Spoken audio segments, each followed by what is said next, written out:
All right, guys. I hope everybody's been doing good. It's been a little bit since we've been back, so we'll go ahead and go into our next build. And something that I thought was going to be pretty challenging since I've only built a bracer. What better way to challenge our skills than to build a whole knight's helmet? And we'll go ahead and start this off with our mat, exercise mats. Probably a little bit big, a little bit thick for this build, but hey, you'll see some mistakes I made, and I'll correct those as much as I can. I always want to keep everything honest, and go ahead, stick around for the build.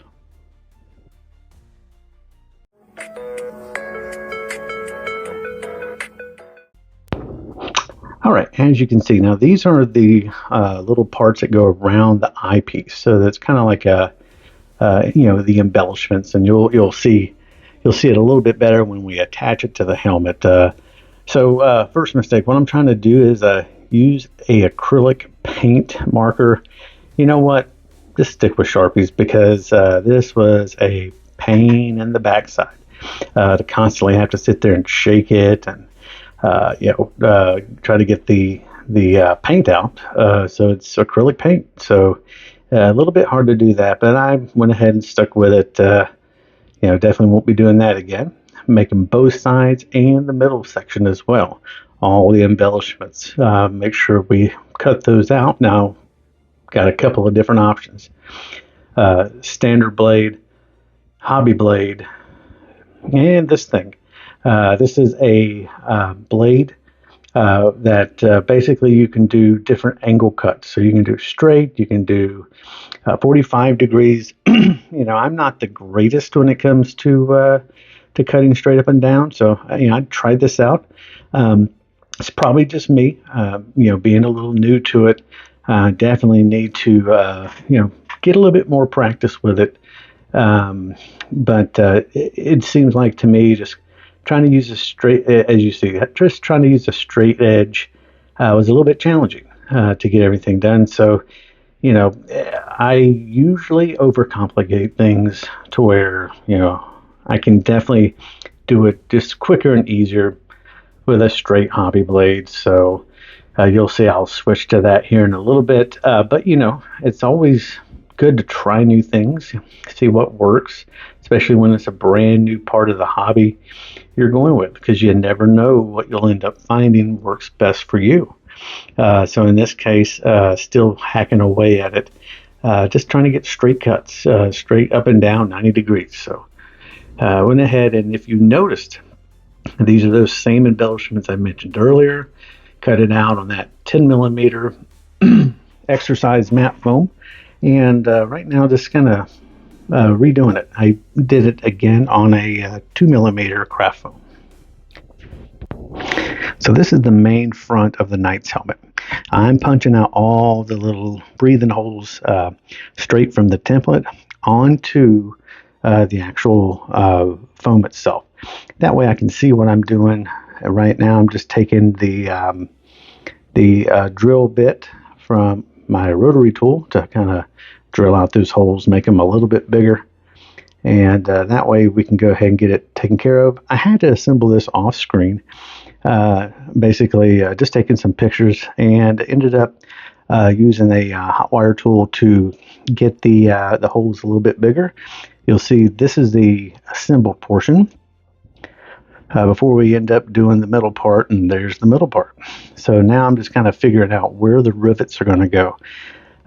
In this build, I use the same googly-eyed technique for the rivets because it's just a display model, a proof of concept that I can actually do something like this.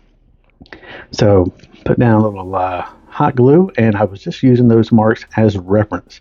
You'll notice right now I don't stick with the marks 100% because I have to kind of see how it looks when I'm actually putting them down. Putting a little battle damage down with the rotary tool, kind of nicking it up a little bit because this knight, he's going to be in some battles. So kind of like the bracer, kind of nick it up, make it look like it's been used and not just a ceremony piece. So just going to town with it. I have heard sometimes less is more. So maybe next time we don't do quite as much damage. But went ahead and rounded some sides, just kind of getting the overall shape of the helmet down as far as the corners go. Now we're going to add some kind of hammered metal look by heating it up with the heat gun and taking our tinfoil. As many of you have seen, when I make dioramas, I use the same kind of technique as far as using tinfoil on XPS foam to kind of get that stone look when I'm doing stone walls. In this case, it can be used as the hammer metal or in future builds, leather.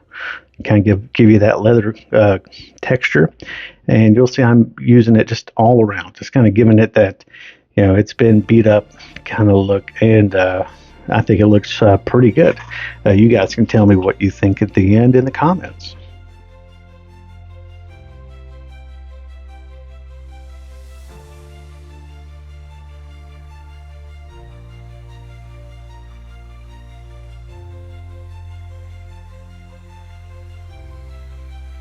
Here's the final build-up right before we're going to paint it.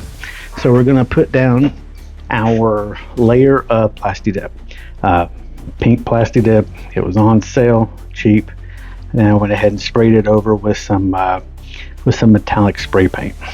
Now we're going to do that one thing that everyone cringes about, the black wash. So we're going to go ahead and dirty down this nice pristine looking paint job and get it all mucky with the black wash, and you'll see me go ahead and apply it very similar to diorama and miniatures, to where you want to just dirty down things aren't clean all the time. So this will get in all those little nooks, all those strike marks in the corners.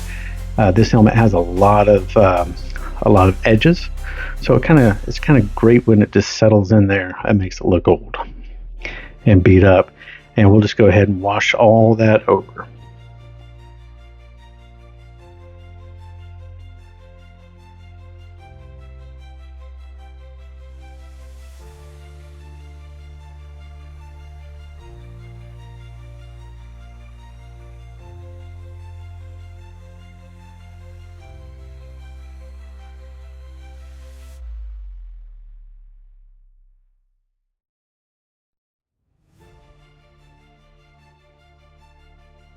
And now that's got the wash, I was able to go ahead and I picked blue, metallic blue. We'll go ahead and apply that to all the accent areas. And this is your glamour shot. Please like and subscribe.